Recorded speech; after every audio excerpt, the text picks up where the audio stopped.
Yo comment agent hôtel de ville? Yo zolo bake. Désolé, vous savez que nous avons information hôtel de ville mimba. Au début quand tu dis mine de paix melanzela. Ndako na yonza lo cheka mine de belé.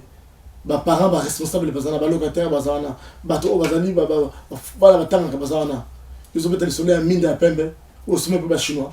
On va passer là dedans. Tout ce qui va mentir. Tout ce qui va mentir.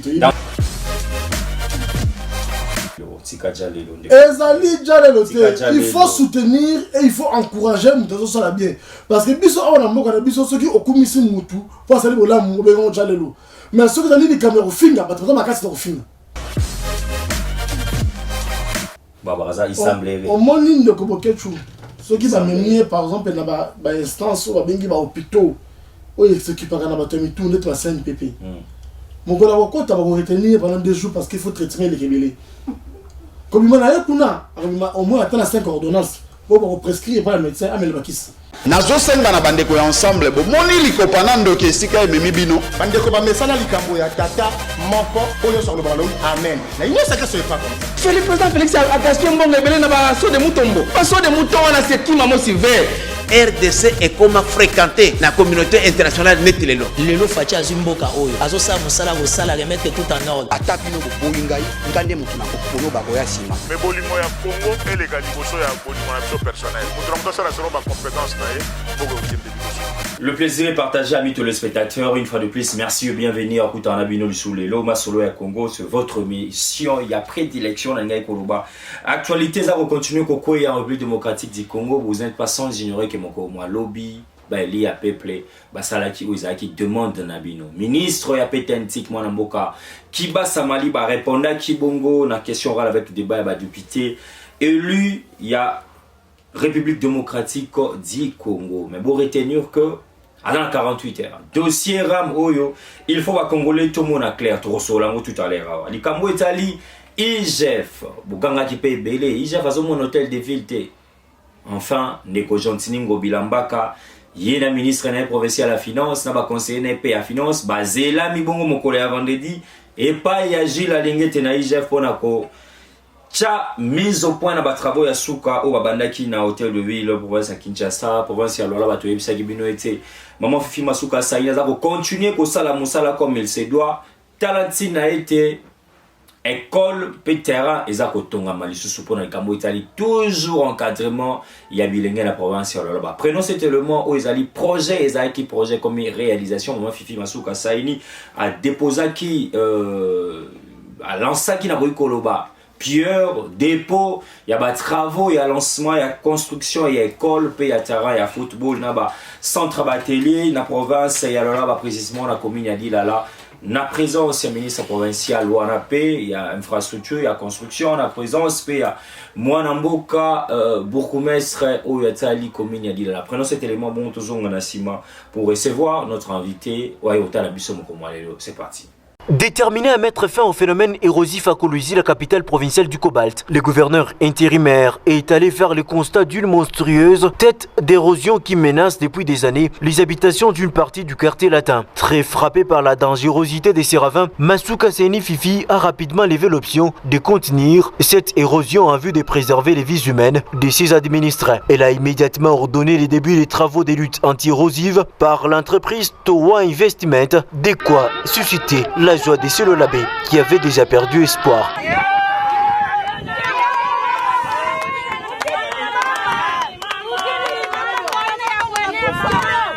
La population de cette partie du chef-lieu de la province du Cobalt a vivement salué la détermination et la ferme volonté de l'autorité provinciale qui vient soulager leur souffrance après plusieurs sonnettes d'alarme lancées. Tel père, tel fils.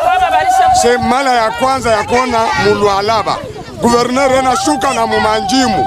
Hapa tuko munjimu munene kwa erosion ya kulatin. Yehu anashuka na mule juu ya kuisha mateso ya balwalabe.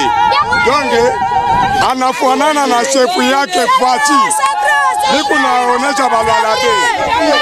Fachi yehu anenda kukala kugoma kia kuisha mateso. Hivi na ye huyu anashuka munjimu juu kuisha mateso ya balwalabe na bakolwezien. Donge miku na isa balwalabe bote kumugongo wa Fifi Masuka.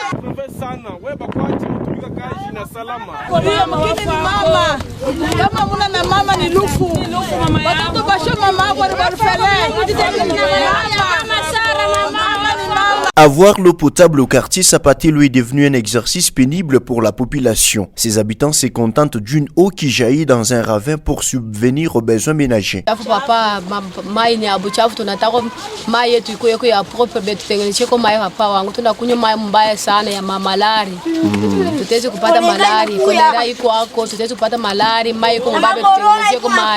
Pour ces moments, cette source est envoyée par le déchet venant de tous bords. Le risque de contracter les maladies hydriques sont perceptibles. Raison pour ces habitants de faire entendre leur cri d'alarme.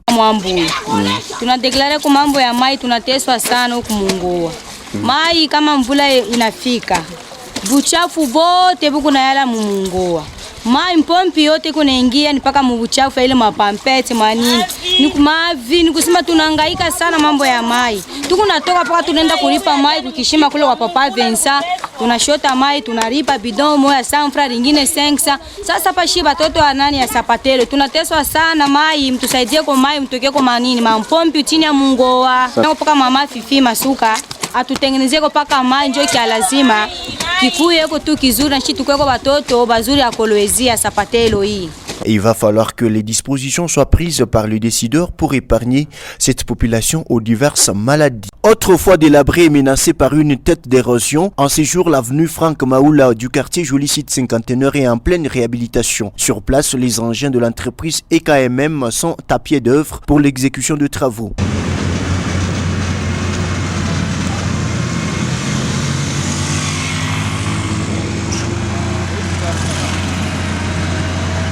Selon les superviseurs de chantier, les profilages de l'artère sont le travaux exécutés pour l'instant. Un offre de soulagement des usagers de cette avenue.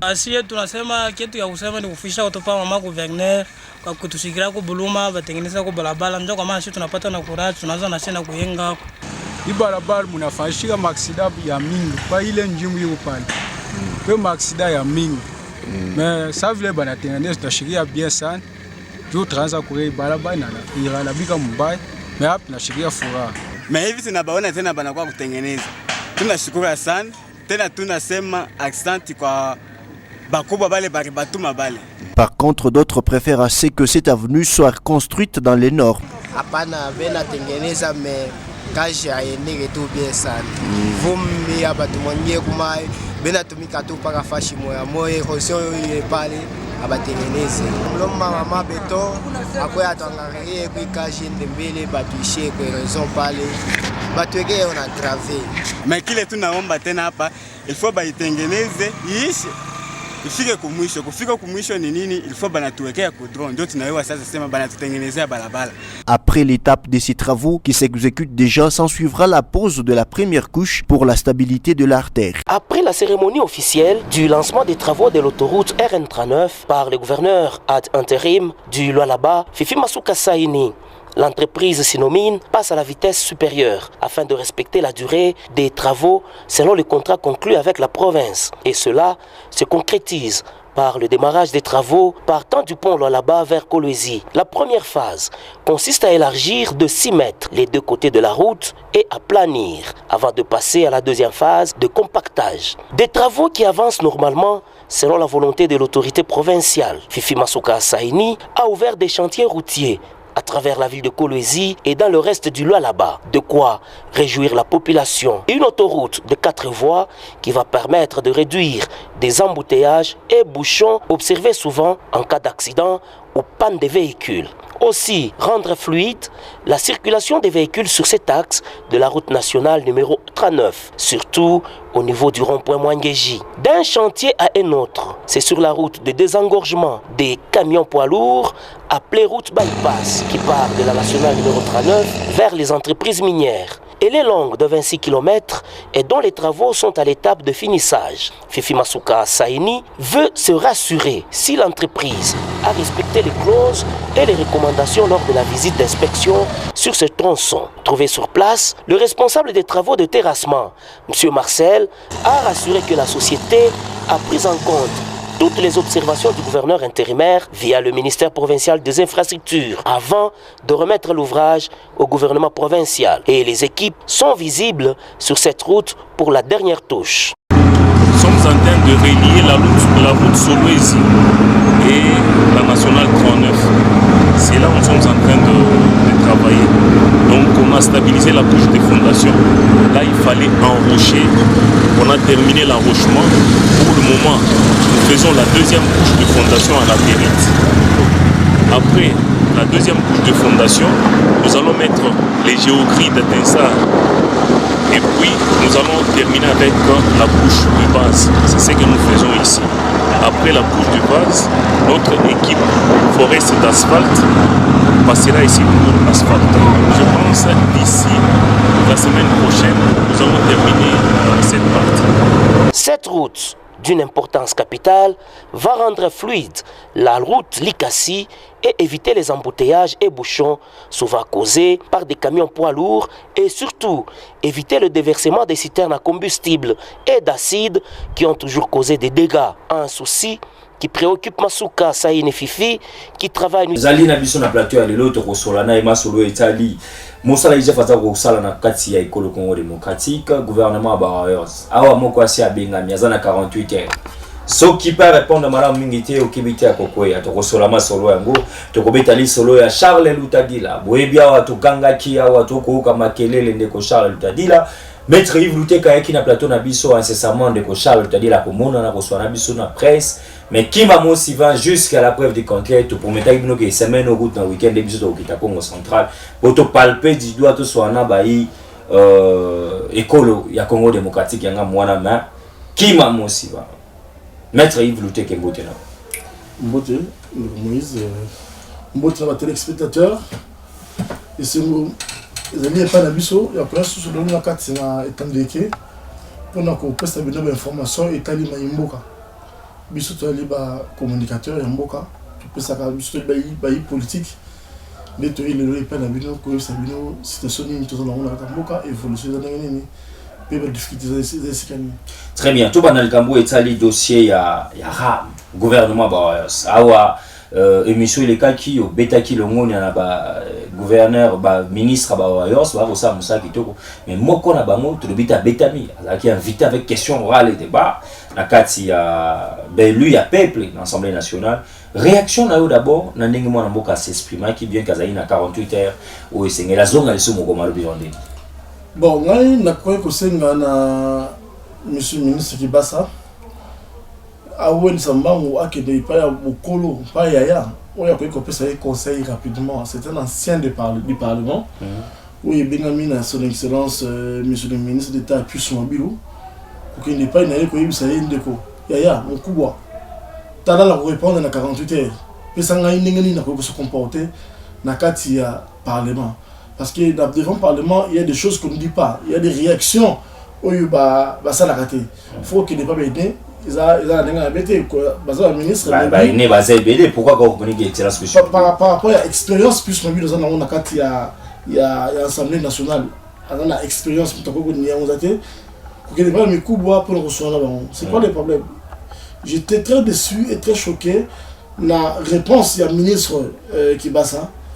Il fallait qu'il y ait à faire play à recevoir beaucoup recevoir beaucoup on me salue trop humble et puis au moment c'est préparé pour répondre mais ces propos ils ont comme propos la défense automatiquement hein il a sentimenté autre sentimenté dans comme il mboka ce comme on dit basali motion pour la yo ça veut dire que bah tu as remarqué qu'il y a un problème très bien on se préoccuper peuple peut-être la réponse ou la question on va proposer yo au qu'on éclairer tout et puis on va apaiser cette situation mais lobby ministre azalaki dans situation ya ko apaiser les attaques tous les azalaki même des propos déplacés pour moi les azalaki normal mais sa réaction vite précipitée d'avoir regretté de m'avoir traité de tout le monde bien après pour qu'il dans ça santé il fallait qu'il andima la reproche on va saluer la reproche va saluer et puis sa défense dans les 48 heures à s'exprimer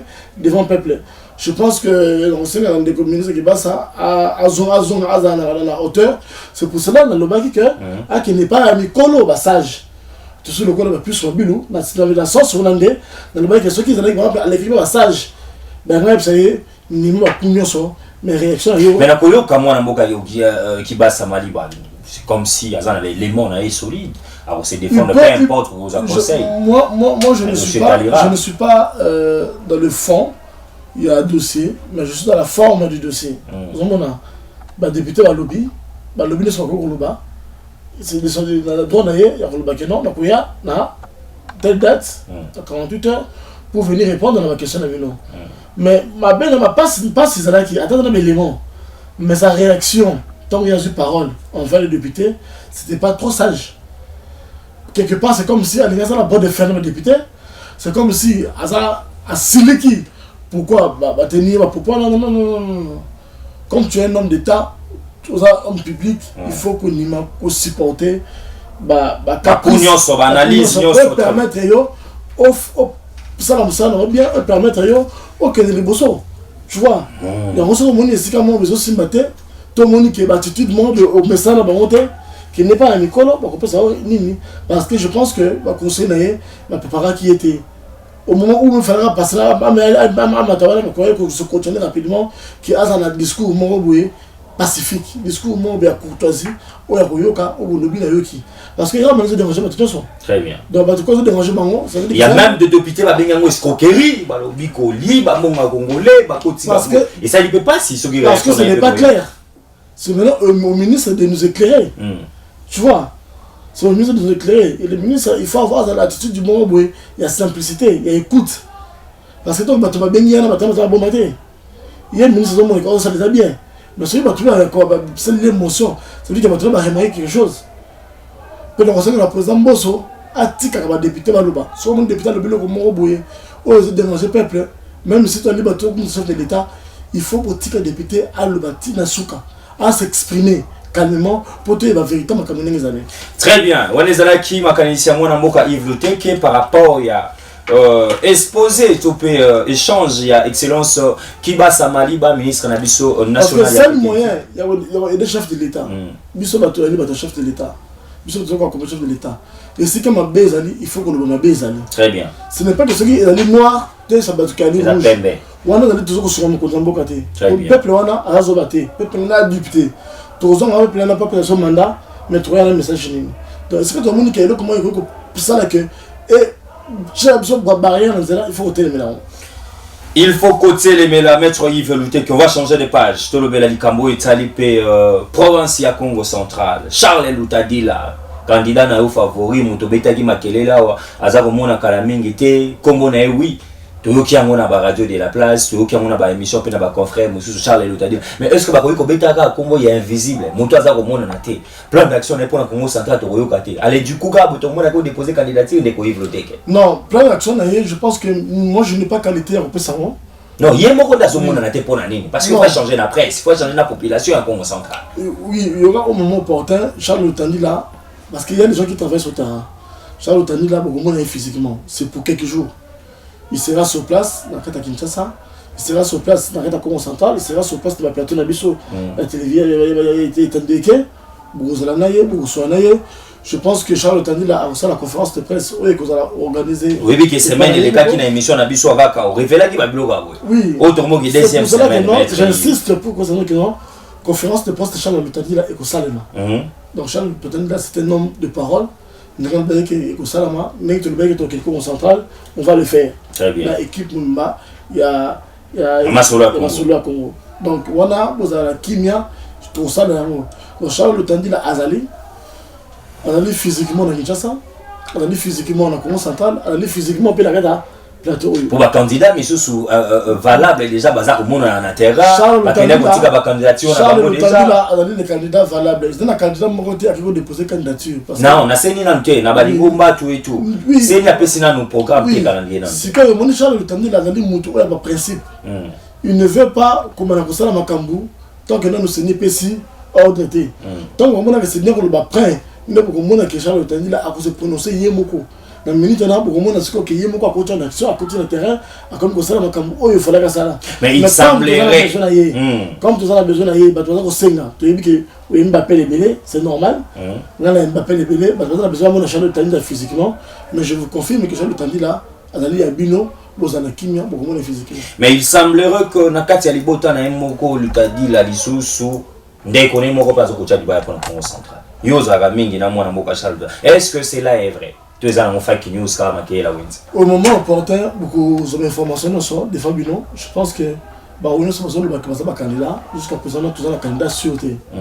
Quand on parle du candidat, c'est la personne qui a déposé sa candidature. Mais dans l'IDPS nous avons déjà parce que l'IDPS va se mettre d'accord avec les tickets là-bas. Dans le lobby, nous avons un candidat et c'est un candidat du pouvoir.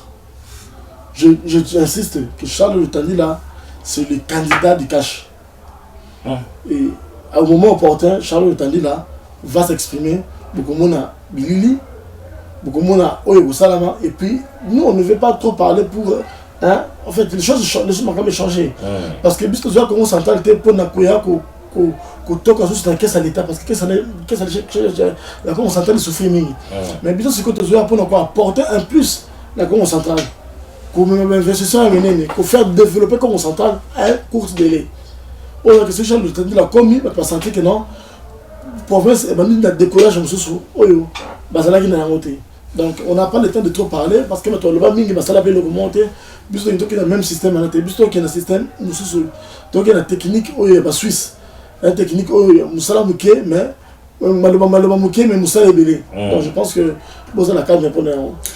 Tozali calme ami téléspectateurs bino baso bozo kotala biso na Congo central ndenge ka Yves Luteke biso tozaka na biso boy maboko pepembe soki ndeko Lutadila akozala vraiment na posa ya ko changer Congo central boko yoka ngwa point de presse wana tokozanga te tokoyebisa bino tokotuna epe mituna vision azali nango chronogramme plan d'action nini aza komema mpona bana Congo central mais lokola pe seni nanu apesi coup d'envoi te tokotuna pe seni okozelaka kaka nyonso wana pe zozelaka ndeko Denis Kadima pe ya pour organiser ba élection na ba province touchée totuni motuna pour déjà tout le monde a mobilisation ndenge ezali na pesi mwana mboka David Mukeba Mbote parce que yepe candidat na ngambo ya Kasai Mujima si je me trompe pas na yipe kotika ya candidature na ngomba na ya UDPS Kinshasa wa vice gouverneur bomona yipe mwana mboka Romu kuna na yiko déposer pe na go kalsuna na province lisusu ya Kwilu ou quelque chose là na yoka ki lisusu ezali déjà ko kolobama mais c'est ni jusque là programme et bani na noté calendrier bimina noté togo kenda wapi toana posa bel et bien il y a ba province où on est touché et soit ba résolution ba kamina bango ya malamu ba ko matina 2023 pour été ma pona musué bana ko sala mande ko yivu que on va changer de page sur le bel kamotali ville province à Kinshasa on le kina ba émission mingi pona ko la gestion ya ndeko Gentini Ngobilambaka mais la personne to institution habilité ils a une IGF abanda qui déjà ba enquête naé si quand on est Congo Bilazui appelle yé ministre provincial ba conseiller na ya finance ba kutana nande kwa lingete mongolais vendredi pour ba banako conclure ba travaux ba bandaki que le votre mot parce que ba Congomani be déjà ba bandi makelele na ba réseaux sociaux ngo bilakei gestion votre mot na ko senga bande connaître hôtel de ville nzamba sunga bino pour na 10 mois d'impayement bozana na bi que rentrée scolaire zakoya vous avez père de famille mais bien n'est pas dans la classe. Ça c'est un sérieux problème. C'est un problème qui préoccupe la population. Bah genre hôtel de ville.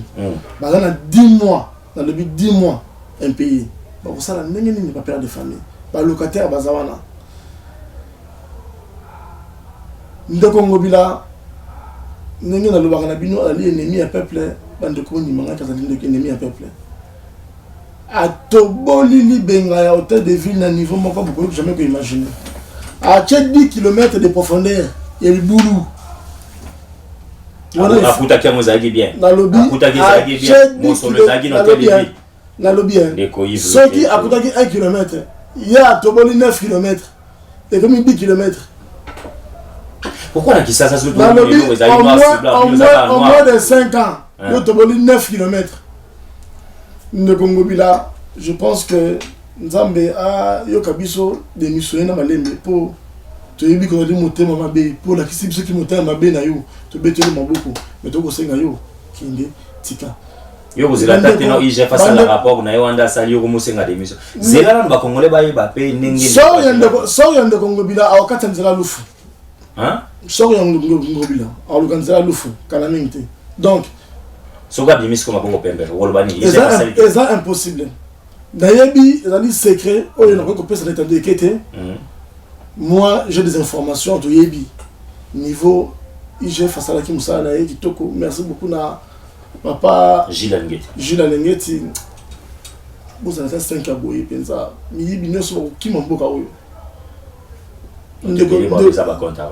bon je pense que on est allé propos on a retenir on va compte rendre parce que quand on rendre ni ça musala l'état il y a ça na baché pour na musala l'état alors quand on rendre mutanani il y a ça na problème bon il fait son travail il faut respecter le travail des autres n'absengi merci mingi na papa Jules Alengeti bosala musala wana bosala kango ko na yebsaki bino awake na ko ba système comme ngobila mais le bien moi azali dans le cas on émission de IGF vous comprenez que pour le baki na tike le IGF mo ka gérer makam na ina communauté IGF na structure na 3T IGF a ipuna kingai na vanda ki na calme na zana mukanda na IGF a communauté na sali peka na yebisika kosuka tant ba kotina na justice boko mona mba pato ko pakata mbango awa moyibi babena kana komba moyibi botika mangolo mba détournement aza moyibi ayibi mbongo ya mboka soki pena nous basambisi ete bache devant juge naturel na ete kobenga moyibi na lobike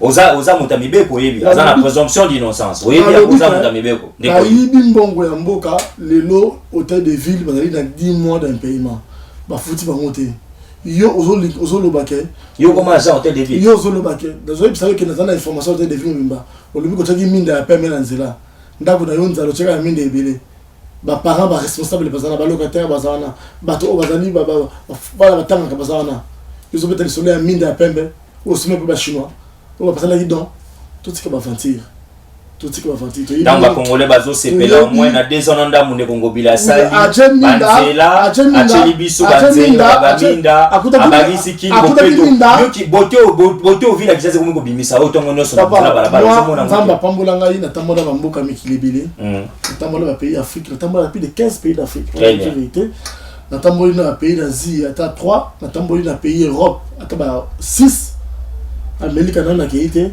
mais nazo ekoyebisa yo Kinshasa c'est une poubelle. Na ba fa ozo sa maona ba maigre moi ezaka poubelle de ko Yves Luteke.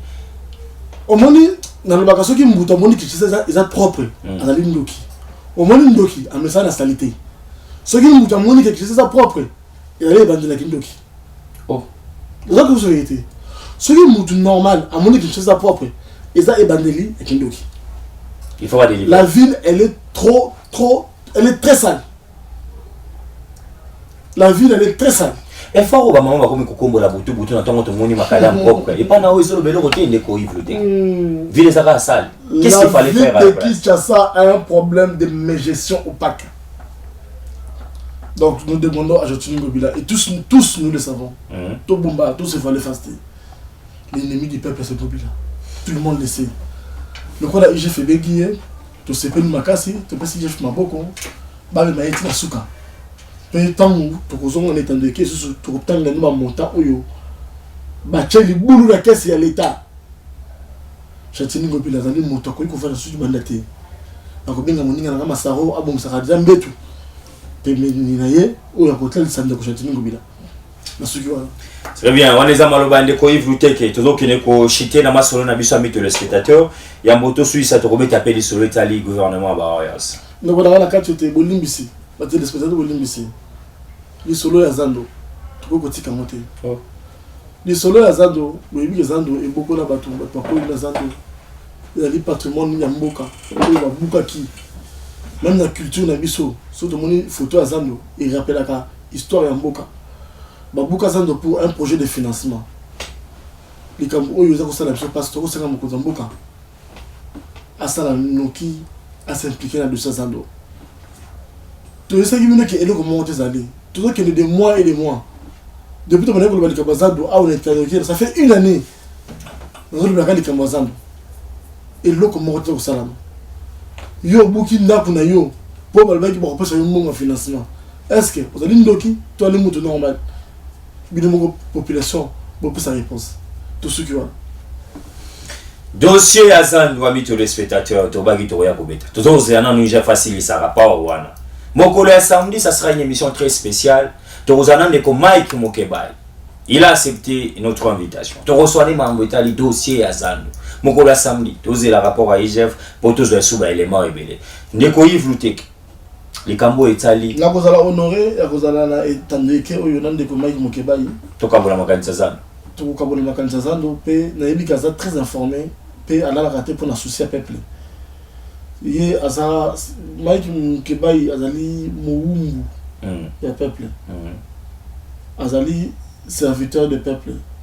Azali, Mobola ya peuple. Azali, Motinami ya peuple. Donc je pense que la limite est la ressource normale dans cette situation de la ville de Kinshasa. Très bien, on est allié élu à peuple na PCA Mbote Mingi élu à commune ya Lingwa la mona mboka Mike Mokebai a confirmé qu'il biso ozana biso mokolo ya samedi toza poser la yo to sur la masolo ya ville province à Kinshasa to beta masolo ya union sacrée parce que Mike Mokebai boy singeli boy bakazara isusu pe na la mukati a soutenir vision ya mokonzi mboka Félix Antoine Tshisekedi Tshilombo to beta lisolo etali gouvernement bawayos Ndeko Yves Lutek est-ce que tu vas comprendre kilo charge wana ezali pendant un bout de temps bazar au Kamamboka il y a des ministres sectoriels bazar au travail secteur par secteur où il faut te payer ça ba éloge faut te bêter la maboko ah on a plateau seulement comme modèle. Alors je pense que c'est très difficile de citer tous les noms des ministres au Basali Moussala Kitoko même sous bazar au Potana 50% sur 100 même sous bazar 30 sur 100 mais tu préfères te payer ça ba bazar 80 sur 100. Le Bosso, autant à son excellence, monsieur le ministre d'État Guy Luando, 80 sur 100. Donc, alors que tu vas donner 7, 96, bon, tu vas débrouiller. Et monsieur le Salé, il faut rappeler la moi Salinini, et puis à sa ministre. Il faut rappeler la monsieur le ministre d'État appuie sur un bidou. Azana plus de 80%. Tokei na maman F Bazaïba. Azana plus de 80%. Bon, je ne suis pas débrouillé. Merci beaucoup.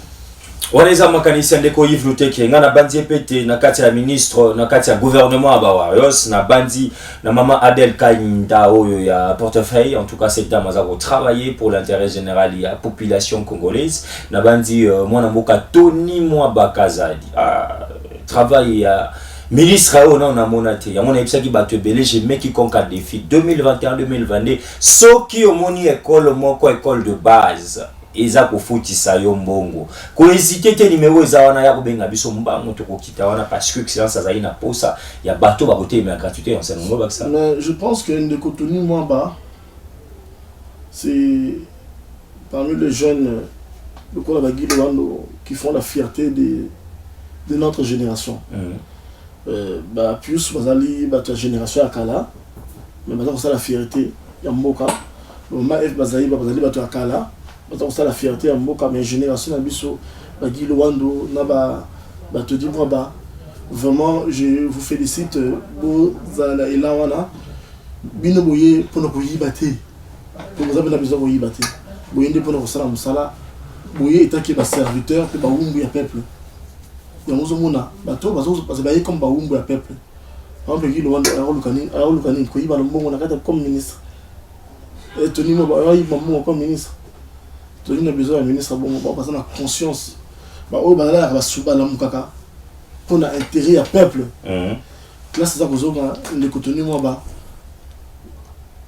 mi se font la makasi parce que batakinya munyo mbazaka qui va vous aller ce soutien. Papa. Out. Justice est Out. Très bien, maître Yves Lutek. Je disais incessamment que Bananabiso 2021-2022, ceux qui vont monter l'école, les a foutu ça pour la gratuité. Wana bazali bato bazabo saboter les camotali gratuité de l'enseignement.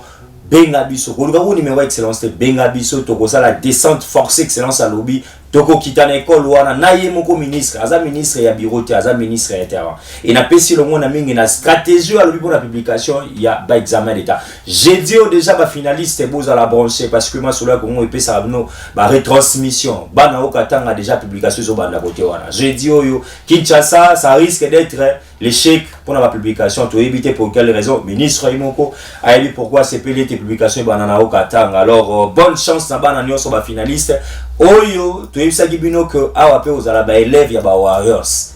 Publication moi nous comme on a battu poudre na mutu moi on a mérité to benga vraiment vrai diplômé d'état. Un grand merci Nandeko Didier Boudimbu ministre après la na ba Warriors ala ko travailler au Ferro Moulin en tout cas coup de chapeau na yo excellence longo nyamingi pe beau vent ndeko ivluté que aussi ça ndeko na biso ya la muka bazaki na marche na bango ezaki prévu le bana fa bakutana kina mokonzi ya ville province ya Kinshasa ndeko za ko senga démissionner Gentini Ngobilambaka ba reporter qui cette fois-ci bah yambaki pena bah remarque ya gouverneur ya ville ya Kinshasa bah comme ici meeting na bango toujours on s'intéresse mokolo ya le 9 et puis le 16 et vous allez bongo marche dans toute l'étendue de la République malheureusement pour tout succès monsieur Alelo marche à la mukana meeting c'est un événement bon donc dépolitiser c'est je pense que c'est un événement opposition a passé comme sous biso tout ça là bon commenter basala no niveau moké donc ba reyo la position mais non événement ça sert à rien ba ça quand 10 15 ba misala ba kina na s'intéresse le beta solo rebeta non événement merci beaucoup maître Yves moi le basuka na batali biso et puis donc le bakena élection présidentielle ko zala élection législative ko zala ndenge to essaye bino atabache Jean-Pierre Bemba Atabache Fayulu Atabache Moïse Katumbi président Sini Félix Abozala élu président de la République. Et là on rassuré bino et senga na tuna bino et là on rassuré bino le trop bozolo ba momingi bino. Le président Félix sera voté massivement pe ba voix et ça l'excès d'état. Merci. Ba congolais ba lobi ko ki mate osu tomboli moi pepe mukena zo sur question émission Cécile. Tant qu'il a besoin d'un bureau mi-balé, ou va Congolais va voter au président Félix massivement parce que va sentir la tête baissée. Gratuité de l'enseignement. Le nom est toujours le souci de l'amboka. Bah tout le monde va bango la kala. To kasa ba kima ba yiba ngumu na ndao ke sa sanza ka mbongo. Nzoka na yiba mbongo mbo l'État va ko yiba. Vous avez mon mbongo to yimebe dans 5 jours et sili. To kasa ke ba ngumu na sanza ka mbongo na ndao. Nzoka na mbongo peuple. Très bien amis téléspectateurs, gratuité de l'enseignement, état des droits. Les facteurs on de Koïv Luté Kalobi, notre président les a c'est la bête à 3, 4, 5, 6. Les ah, Fachi. Tous les abats. Vous avez un peu Fachi, vous avez il faut soutenir et il faut encourager nous ça bien. Parce que biso on a moko biso ceux qui okumisi mutu, pour ça les là mon jalelo. Mais ceux qui ont dit caméra finga, parce que ma casse de finga. Mais pour nous encourager nous ça bien. Alors on a comme jalelo to no mele ngenge cha osala musala bien on a jalelo te papa ceux qui musala musala malamu to le baté to lui awa que ngobila bimo d'un paiement ba futu agent ya nini ya hôtel de ville bon on a mais les cambo ba toza lo bape mikolo nyonso le cambo ya diplomatie na biso za faible yozo lo baté pozo kumisa sika malamu diplomatie pe boloba diplomatie za faible na nini mokonzi mboka balobi plusieurs aux États-Unis d'Amérique. Non, ce sont des choses. Quand on a une information, ici, il y a des gens qui sont il faut te mettre comme solo, il y a des réels. Quand je chef de l'État qui est respectable dans la tribune des Nations Unies, il y a des gens est-ce d'abord un programme il fallait pas y est-ce que le chef de l'État nous soit qui n'est pas quand il y a le président Félix, il n'y a aucun problème. Non. On a vu ma solo bête à moi, dans Zénith à Paris, à Bétité. Diplomatie n'a pas makasi. Mais, du Cambouana, ils avaient dit diplomatie. Quand les gens parlent de diplomatie, non, mais ils avaient dit Cambouké, Congolais, Oyo, Bunganzela, soit disant qu'ils ont droit, ou ils ont dit droit en sens. Le Kabila Kenda. Vous avez dit que vous avez dit que vous avez dit que vous avez dit que vous avez dit que vous avez dit que vous avez dit que vous avez dit que journaliste.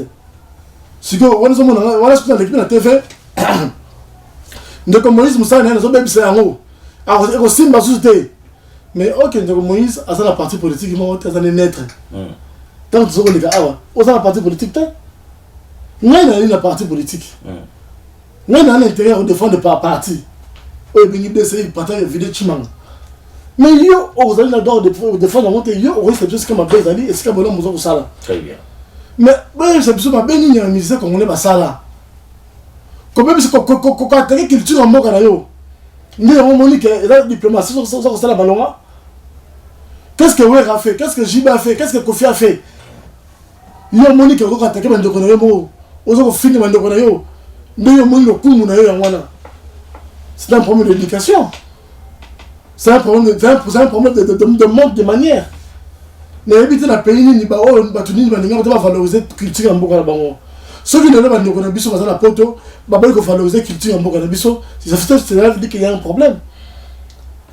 Parce que ouais, c'est Maramundugité, Jiba c'est Maramundugité, Kofi c'est Maramundugité, Fala c'est Maramundugité, Baza va soldat, Baza va politicien, Baza va artiste musicien. Mais il faut qu'on ait un peu de ça pour le courrier, parce que la production a vraiment été basée. Il y a un peu de mitou na bataza au mitou na nat. Tout ça on a bandé qu'on a besoin parce que tout l'unité makila itanga, itangé bilé. Tout ça qu'on sait on a bandé qu'on a besoin d'espoir, besoin de prochaine na musicien. Kabila kenda kala. Tout ça l'élection dit. Mais bandé qu'on a besoin musicien parce que les bino nini. Ça devient un acharnement et comme problème sous. Tout défendre bino qu'on ose dans la sens. Ndokomo Kechu est un musicien. L'un de Ndokomo Kechu a dans la société. Il vit dans la Gréco. Hein? Il vit dans la Gréco. Vive le tech. Donc, nous avons un potoana. Il vit dans la Gréco. Sur le public Gréco, Gréco-Romain. Si na baye, quand si na évité. Il vit dans la Gréco. Donc, il y a un monde qui a alimenté Moussa na Yewana et comme il y a la médecin na Yé. Quand attaquer par Ndoko Baba. Donc, le médecin Kechu a attaqué tes frères congolais. Et puis, tu vas soutenir. Tu vas soutenir, parce que avec le bas, comprendre le communauté. Elle est pas si mingi. Très bien. Tu tombes la culture nabiso, elle est sacrée. Ceux qui me ketchou, ou ali mon amboka, ou ali un artiste congolais, ou à ce bébé, ça veut dire qu'il est animé de mauvaise foi. C'est ça, ma bien, il est bandé Kindoki.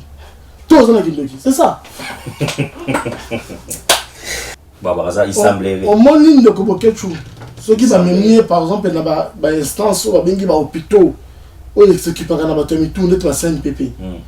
Mon collaborateur va retenir pendant 2 jours parce qu'il faut traiter les rébellés. Comme il m'a dit, au moins atteint la 5 ordonnances pour prescrire par le médecin à Melbakis. C'est un problème sérieux. On a fini. Nazo senga na bandeko ya ensemble bo moni likopa na ndoki esika ememi bino bandeko ba mesana likambo ya tata moko oyo sur le ballon amen na ino saka so pas comme ça. C'est le président Félix attention bon ebele na ba so de mutombo ba so de mouton na sekima mo silver. RDC est comme fréquenté la communauté internationale net lelo. Lelo fachi azimboka oyo. Azosa musala musala remettre tout en ordre. Attaque no boyingai ngande mutu na kono ba boya sima. Mais bolimo ya Congo et les galiboso ya bolimo na biso personnel. Mutu na ça la sera ba compétence na ye.